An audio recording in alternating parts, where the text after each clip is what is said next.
से बड़ी खबर, जाट आरक्षण पर हर घंटे फैल रही है हिंसा। जाट आरक्षण आंदोलन ने पूरे हरियाणा को हाईजैक कर लिया था। हालात इतने बिगड़ गए कि 9 जिलों को सेना के हवाले कर दिया गया।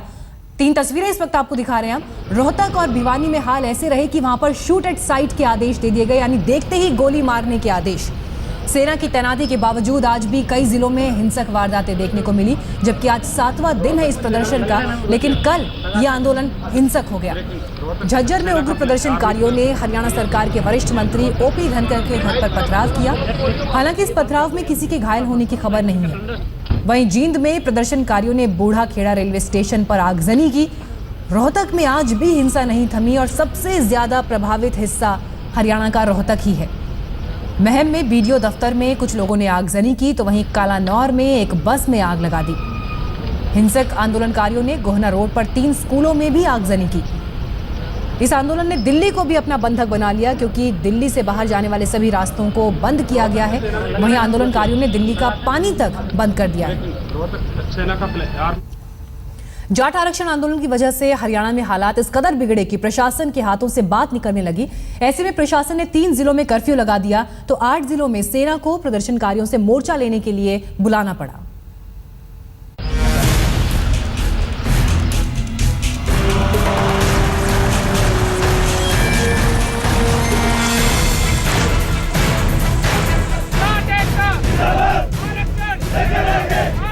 हरियाणा में मचे हाहाकार के बाद सेना ने संभाला मोर्चा।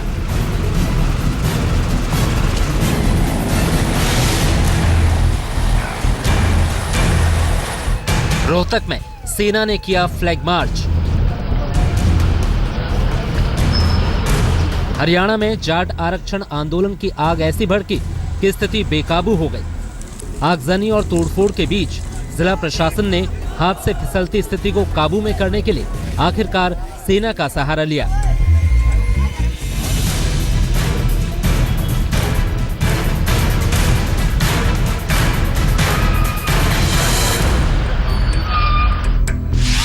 राज्य के 8 जिलों में सेना तैनात की गई है। ये जिले हैं रोहतक, हिसार, भिवानी, जींद, झज्जर, सोनीपत, कैथल और पानीपत। सेना ने कई जगहों पर फ्लैग मार्च कर स्थिति संभालने की कवायद शुरू की। व्यवस्था बनाए रखने में सहयोग करें और अपने घरों के अंदर चले गए। प्रशासन ने शुक्रवार को हुई हिंसा के बाद से ही रोहतक में कर्फ्यू लगा दिया था, लेकिन पर्याप्त संख्या में सेना के जवानों के नहीं होने की वजह से कर्फ्यू पर सख्ती से अमल नहीं कराया जा सका। रेलवे ट्रैक और सड़क पर आंदोलनकारियों का कब्जा था। ऐसे में सेना के जवान हेलीकॉप्टर के जरिए रोहतक पहुंचाए गए।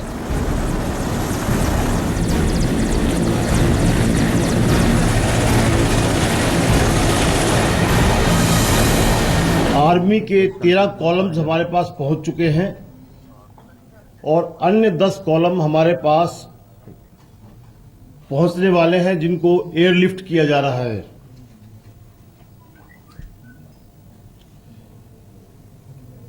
पैरामिलिट्री फोर्सेस की 10 कंपनी हमारे पास पहुंच चुकी हैं और अन्य 23 कंपनीज रास्ते में हैं, और वो कुछ को एयरलिफ्ट से और कुछ को बाय रोड हम उनके जो डेजिग्नेटेड प्लेसेस है वहां पहुंचा रहे हैं। आप देख सकते हैं कि जो है सेना के जवान, बीएसएफ के जवान, हरियाणा पुलिस के जवान और काफी तादाद में ये बसें आप देख सकते हैं बिल्कुल तैयार हैं, भरी हुई हैं। और जो प्रदर्शनकारी हैं जो हट नहीं रहे थे, उनसे निपटने के लिए रणनीति सुबह से ही बनाई जा रही थी और अब फाइनली जो है फ्लैग मार्च शहर के अंदर शुरू हो गया है।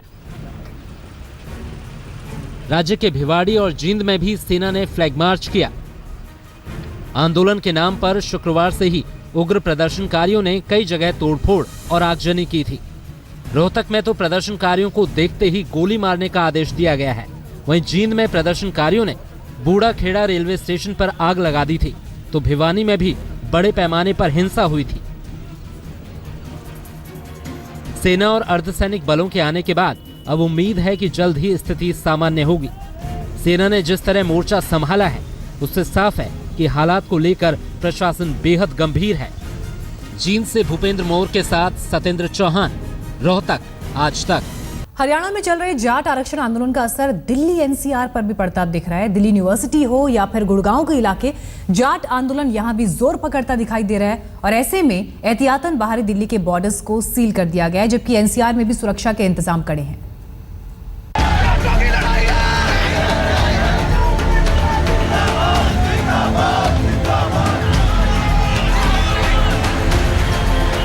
ये हरियाणा नहीं, दिल्ली का दिल है, लेकिन जाट आरक्षण आंदोलन की आंच से नहीं बच पाया। जाट आरक्षण के समर्थन में दिल्ली यूनिवर्सिटी के छात्र भी सड़क पर उतर आए। छात्रों ने कैंपस में आरक्षण की मांग को लेकर बैनर पोस्टर के साथ नारेबाजी। बाहरी दिल्ली का हाल तो और भी बुरा है। यहाँ आंदोलनकारियों ने हाईवे पर उतरकर दिल्ली को ही बंधक बना लिया। नरेला में आंदोलनकारियों ने NH1 को ही जाम कर दिया। दिल्ली की सीमा गुड़गांव, फरीदाबाद और बहादुरगढ़ से घिरी है और यहां से निकलने वाले सारे रास्तों पर आंदोलनकारियों का कब्जा है। और आप देख सकते हैं जाट आंदोलनकारी किस तरह क्रोधित हैं। ट्रॉलियों में भर भर के बहादुरगढ़ के इलाके में पहुंच रहे हैं अपने आंदोलन के लिए। और यहां पर फिलहाल सिक्योरिटी फोर्सेस जो है उनकी तैनाती की गई है, लेकिन जो यहाँ पर माहौल बन रहा है काफ़ी तनावपूर्ण माहौल बन रहा है। जिस तरह से जाट आंदोलनकारी जो आ रहे हैं जगह जगह से, काफ़ी क्षेत्रों से, आसपास के इलाकों से जगह जगह जैम लगा दिए गए हैं। रोहतक में जो हुआ था, जो हिंसा हुई थी, उसके बाद जो है एहतियात हालांकि बढ़ती जा रही है, लेकिन स्थिति आप देख सकते हैं किस तरह से यहाँ पर अभी तनावपूर्ण है, काफ़ी क्रोधित हैं। यहाँ पर जो जाट आंदोलनकारी हैं वो ये प्रयास कर रहे हैं कि मार्केट बंद की जाए जगह जगह, ताकि ये पूरा जो आंदोलन है उनका जोर पकड़े, तूल पकड़े। हरियाणा के हालात को देखते हुए बाहरी दिल्ली के सारे रास्ते बंद कर दिए गए।